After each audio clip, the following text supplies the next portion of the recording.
I'm Tim Merel from Digi-Capital, and we're an AR and VR advisor. We do 4 things.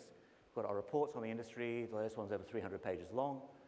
Our analytics platform, which you can see scrolling on the screen here. It's got over 500,000 data points on the industry. It's basically a dashboard to the industry. Strategy consulting, which is helping large corporates as they enter the market, occasionally taking advisory board roles with startups, and investment banking, basically helping large companies buy small companies and helping startups sell themselves to large companies so they can go and live on the beach. The industry is still very early stage, but it's already quite crowded. Many of the people in this room and outside the room are also watching the streaming. There are a lot of great companies, a lot of very early stage companies, already a lot of competition, a lot of folks doing very different things, a lot of folks doing exactly the same thing. When we look at what's going on in the ecosystem, from the consumer perspective, and I won't go through all the detail with this, there are a few things that are on the consumer side that jump out. The first one is, regardless of which platform you're on, mobile AR, smart glasses, VR, when it comes to critical use cases, it's still very early. You know, things like filters on Snapchat and Instagram are great. Pokemon Go is great. What's going on with navigation with Google, that's wonderful, but more is needed. And there are different strengths in different parts of the market, which we'll go through. From an enterprise perspective, it's a little different. There's more green and orange, less red. And the thing, again, to focus on is when it comes to critical use cases, there are now ones where we're seeing serious ROI, serious return on investment for large companies. And I'll give you some examples of that when we go through this. There's still a lot to do in many different areas, but it's looking quite positive at the moment. Now, we just finished doing a survey of the community to see what you think about where the industry is now and where it's going. And you should all receive an email from AWE. You all get a free survey report, so you'll get the full report after the conference. I'm going to give you a few of the highlights now. From a platform perspective, mobile AR is where a lot of you are focused. It's not surprising. It's got a very high installed base, which we'll talk through. Then VR and smart glasses, roughly similar. Coming back to what Ori was saying, I think one of the interesting things is that AR Cloud, even though it's quite a young part of the industry, there are a lot of you focused on it, and it's developing very rapidly.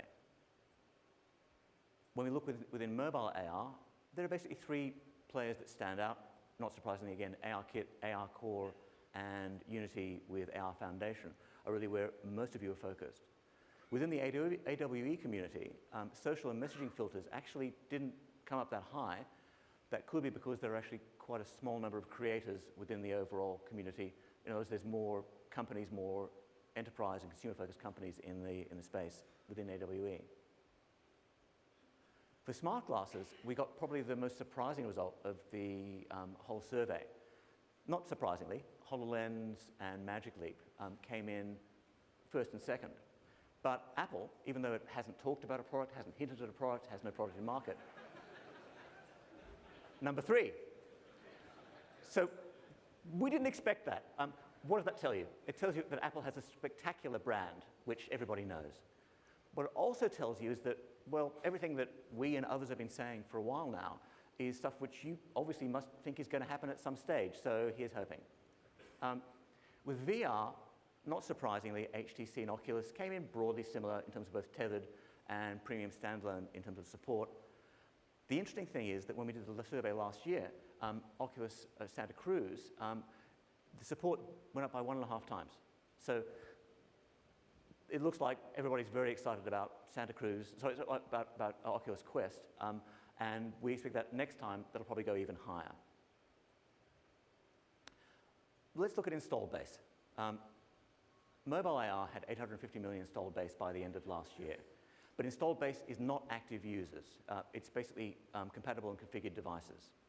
If we look at headsets, it's less than 20 million by the end of last year. Mobile standalone VR dominating, then console PC VR, then smart glasses. Now I'm going to dive into some of the detail. I'm going to use the demo version of our analytics platform to do that, so you won't see the numbers, axes, and data of the subscription version, but I'll call out data as we go through.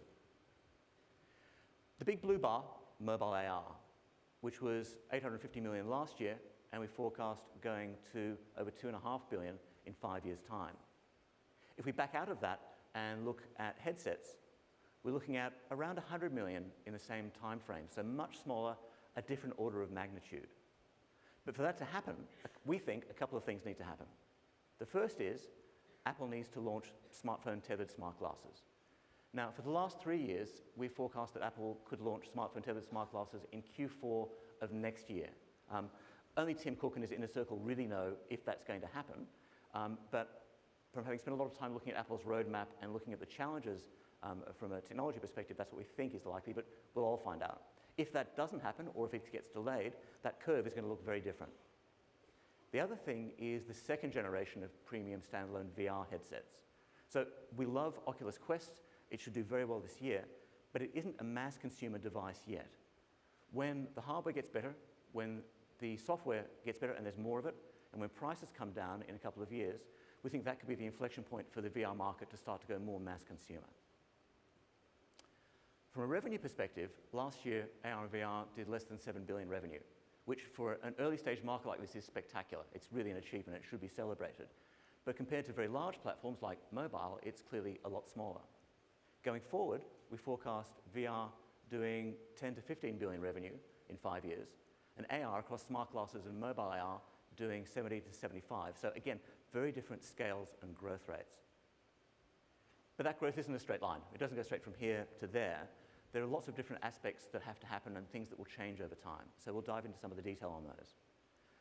The business model scales and growth rates are very, very different. So folks love talking about how we'll eventually have a magical device that incorporates everything and it's perfect.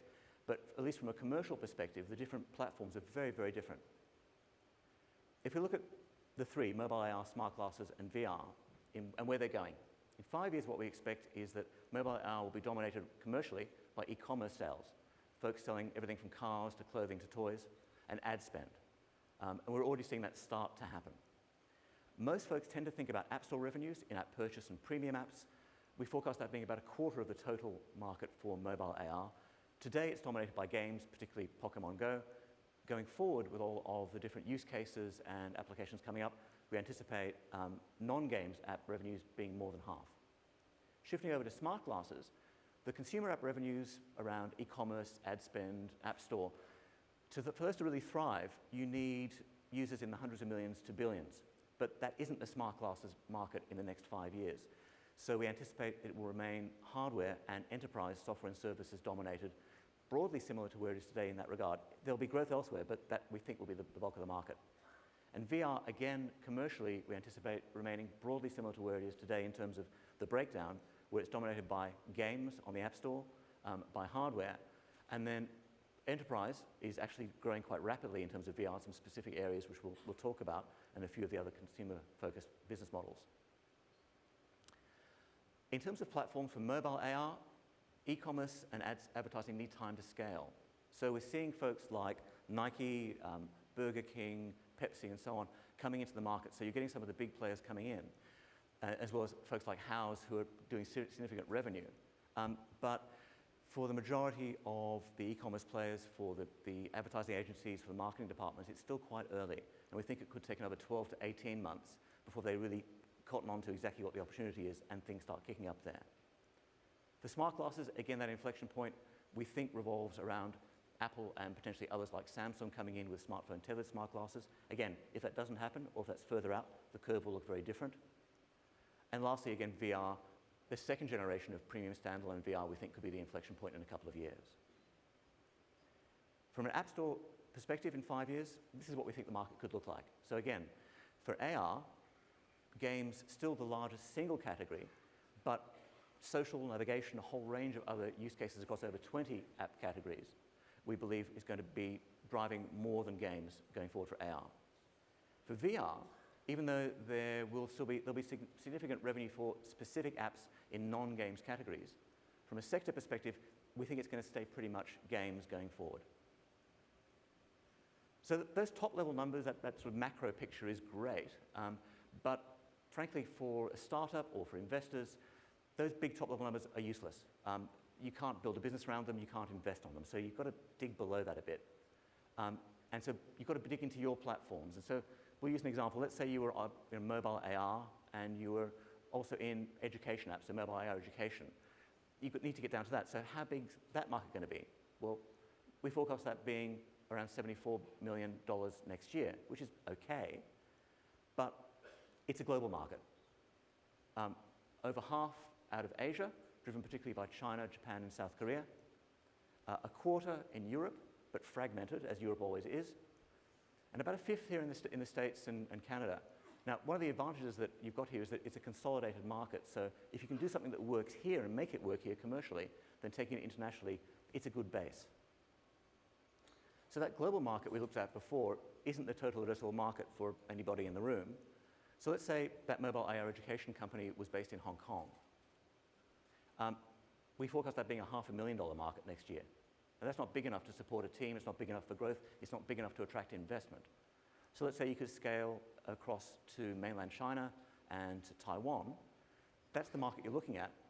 And then we're looking at a $20-something million market. So if you could take a chunk of that, maybe now you've got a chance to actually build a business that could scale and could attract investment. Now, for the startups in the room, particularly the ones who are very early stage who haven't raised money before, I want to give you a few tips and a few pointers. Fundraising is very much a contact sport. There are literally thousands of individual funds that are invested in AR and VR that we track. Not all of them are active today, and they all are quite different. And they're different by growth stages. So if you're raising a Series B, there are only 300 globally who will actually potentially invest in AR and VR at the moment. If you're here in North America, that number halves. So understanding what the set of potential investors looks like allows you to save a lot of time, also doesn't waste a lot of time for VCs. So knowing where the smart money is going and where it isn't going is hugely helpful. Because VCs are, contrary to what most people think, quite different. Most people think a VC is somebody in jeans with a sports coat. And they don't all look like that. They're all individuals. They all invest differently. And each fund has its own sweet spot. So let's look at, say, Andreessen Horowitz, which a lot of folks hopefully have heard of. Andreessen only ever does 1 or 2 deals in this market every quarter. They actually went quiet for about 3 quarters last year. They just reinvested in the first quarter of this year. And by stage, it's even narrower. They've done 4 Series A deals in all of time. So you have to be a very special company to get Andreessen to invest in your Series A in AR and VR. Now also, if you know what their portfolio looks like, it gives you a couple things. The first thing is insights to know what they invest in, how they invest, where they invest, but also risks. Now, there are many honorable VCs. If you give them your deck, they will not go and give it to the portfolio company that's your mortal enemy. But not everybody's like that. So you can try and avoid some avoidable risks if you know what's there in their portfolio. And also, frankly, you might know another entrepreneur who they've already invested in, and that's a great way to actually get a warm introduction. Now, if you actually get in the room with VCs, the next thing you're looking at is valuation. Now, again, for the early stage entrepreneurs who haven't done it before, folks get very exercised about having a big valuation. That can actually hurt you more than help you. And it's not about a big valuation, it's about market norms, what's expected. Average valuations vary significantly across all the different AR and VR categories, and they vary even more within stages within categories. So geographically, if you're, say, fishing in China, and that's typically a high valuation market, and you get a really great, strong valuation on your company, and then you come into North America, where it's lower, you may have priced all the potential VCs out of the market, and you may not be able to close your round. Now, I'm going to go from all the numbers and charts and data, and I'm going to give you some real-world examples of folks who are making it work now and are really thriving in 2019. I'm going to start with one example which many of you are probably already aware of, which is House in the e-commerce space. They had a way of looking at your furniture in your room in 2D. They moved it to 3D, and let's see what they've done.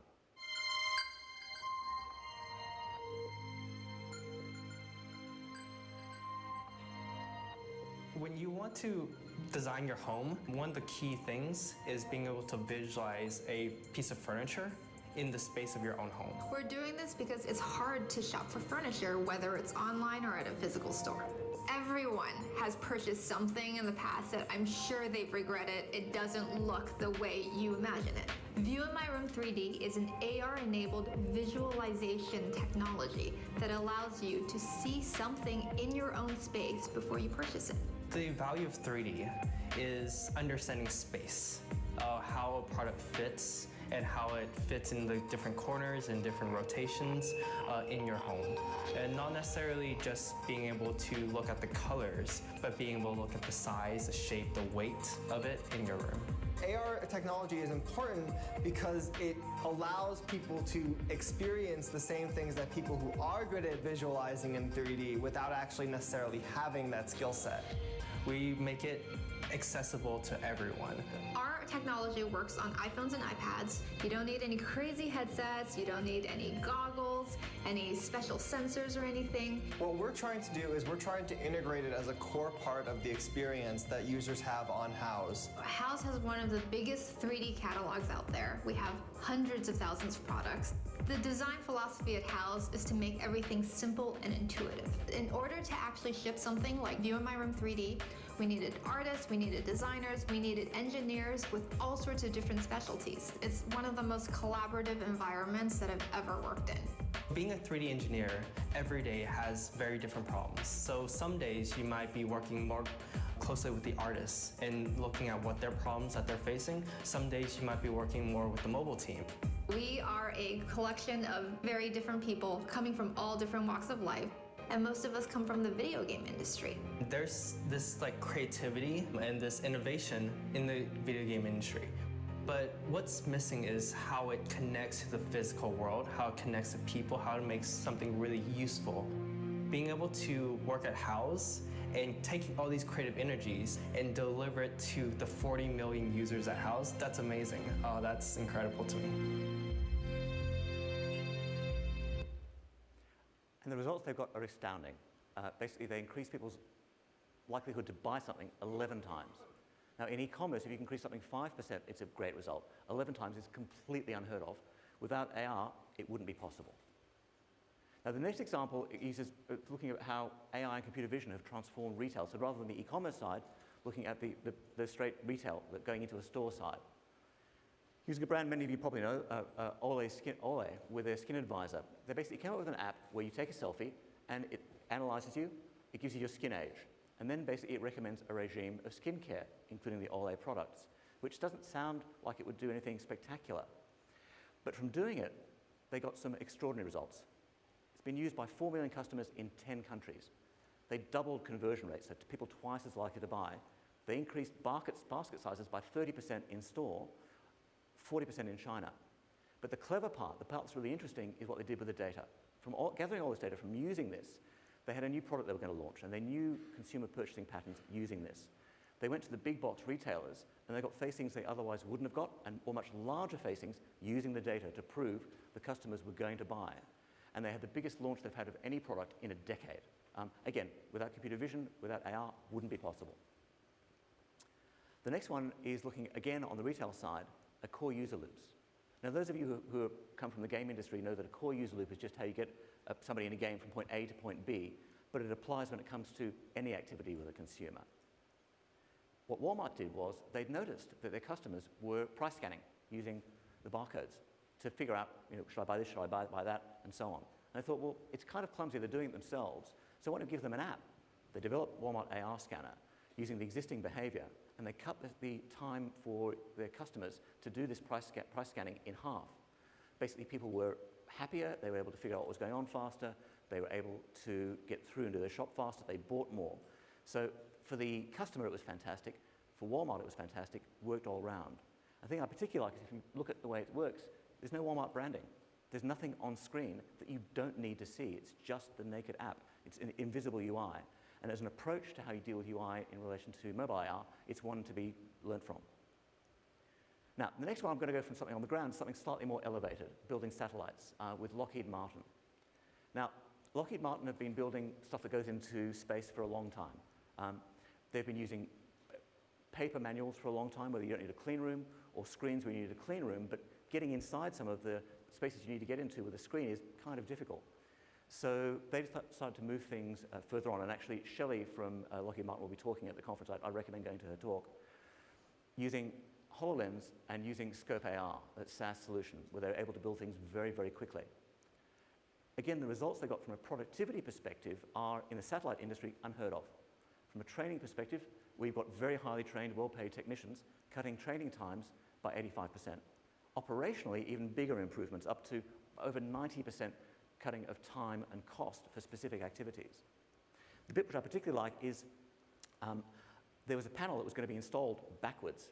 Now, if you or I take our car down to the garage, down to the mechanic, and we want to get it fixed, and they put something on backwards, we can drive back. If you put a satellite into space with something on backwards, it's a bit more difficult. Using the solution, they were able to stop that happening. So either stopping having to re-drill a millions of dollar satellite or putting something up into space that's not going to work. I'm going to move from there to training. And many in the room have probably heard of Stryver. They started off as being focused on sports, particularly NFL. They had a training software using VR, and they got most of the NFL teams. They got very lucky in that they had their VCs say, we think you should think bigger than sports. And they happened to have somebody in one of the NFL teams who knew the guys at Walmart. Your people are your greatest asset, your most valuable investment, the drive behind every victory. So when the stakes are high, you want to know that your team is ready to perform. Based on 20 years of research, Stryver is using immersive technology to transform the way we learn. With immersive learning, we put you right in the action, so your teams can practice in a safe environment, develop new skills faster, and gain unique, data-driven insights. Some of the world's largest companies are already using Stryver to help their employees feel more engaged, more empathetic, and better prepared to perform at their best. Your people are your greatest asset, so it's time to start training like it.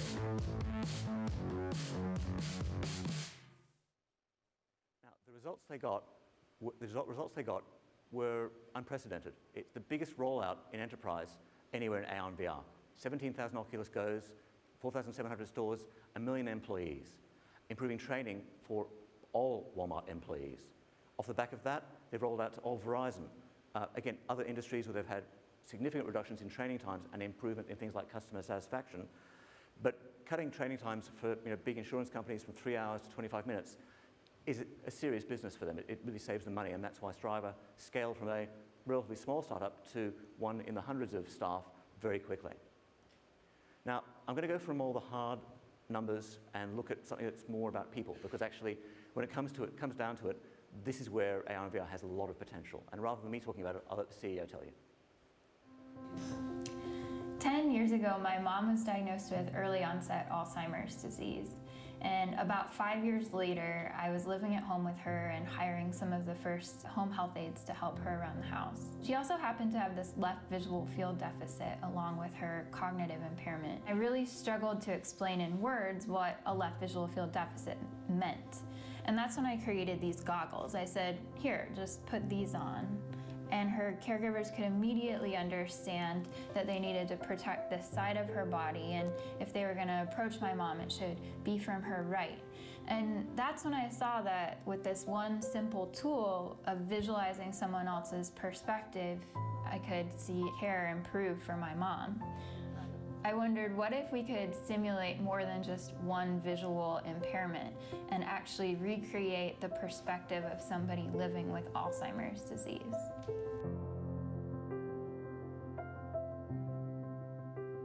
We designed this piece to be modular. So there are 3 parts, and each part can be watched on its own, all spanning over 10 years of Beatrice's life. It starts off when she's in her mid-60s as a middle school math teacher. Mrs. Rogers, could you just tell us? Subsequently, we meet her family, we meet her daughter, we meet her brother, and a couple other family members. Being able to hold the brain, you have full autonomy to look at the different lobes and structures and how each of these parts are involved together to comprise the different domains in the brain that control your different actions, like talking or paying attention. The goal is to take the macro human experience and pair that with the organs and the science behind what's actually happening in our bodies. I think it's important that our CFO, our bookkeepers, our cooks, even people that don't have a lot of interaction, because being in here where a lot of of us are officed. You're in these folks' homes. You're going to encounter them. We want to be comfortable and we want to be effective. One of the behavior changes or learning outcomes that we really want learners to understand is that the challenging communication issues, behaviors, and other things that a person with Alzheimer's may do is not because they won't behave normally, but because they can't behave normally. We wanted you to be able to speak as Beatrice with other characters in the story. If you can speak with other people, then you're actually there. Stop asking me, I'm fine. A crucial part with this voice interaction comes in the middle of the story when Beatrice has a hard time speaking. So what we do is we take the words that you're speaking and mix them up and give you kind of like a jumbled form of what you've just said. My brain isn't working as fast as it used to. It's like there's something missing. You're trying to communicate, but what you're saying is not what you mean. It can be incredibly frustrating. But we don't actually know what that's like and what that feels like until we experience it. And we're really excited about the conversations we're going to be able to have with staff after we view collectively the 3 modules. To be able to see what they go through or to see what they see, it definitely gives you a different perspective on how you would treat them. If you can understand the science of the brain and the story of the person who has the disease, that together will enable caregivers to be better care providers, better communicators. There are people who are natural-born caregivers, but that's a minority of the population. Everybody else, especially myself, can use a little bit of guidance on expert training. So this puts us on a new plane. It's exciting.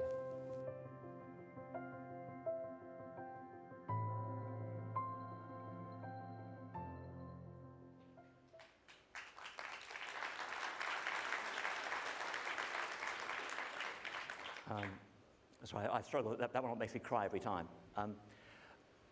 In terms of the takeaways from all of this, it's a really early stage market. So yes, there's a lot of stuff happening, but it's still really early stage. So those of you who've been around for a long time, those of you who are new, there's still a long way to go. There is serious return on investment for enterprise. That's a really fertile area. You've seen some examples today. It's potentially an 80 to 90 billion market in 5 years' time. But the different parts of the market are very different, particularly commercially. And the last piece is really understanding the detail and focusing on that is critical to actually making it work. Thank you.